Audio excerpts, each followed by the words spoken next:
Hello दोस्तों, सभी को राधे राधे, नमस्ते, प्रणाम। मैं आपकी शालिनी सिंह। देखिए, एक छोटा सा सोहर गीत है।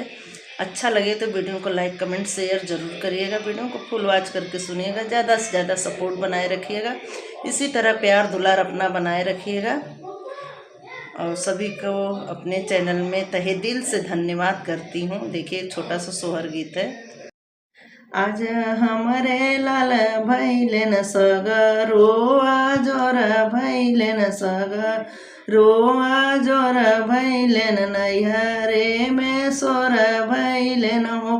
बहनी तानी त चोटिन मोर सासुइया त हसुआ चोराइली हलिन हो। बहनी तानी त चोटिन मोर सासुइया त हसुआ चोराइली हलिन हो। भल कैलू ए सासु, भल कैलू ए सासु, सासु नैहर से हसुआ मांगई बतनर वा कटाइले बहो।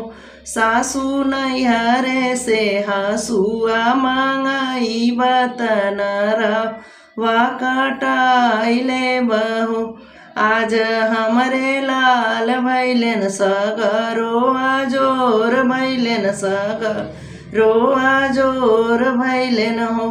बहनी तानी त चोटिन मोर जेठानिया त सुपा वा चोराइले लिन हो। बहनी तानी त चोटिन मोर जेठानिया त सुपावा चोराइले लिन हो।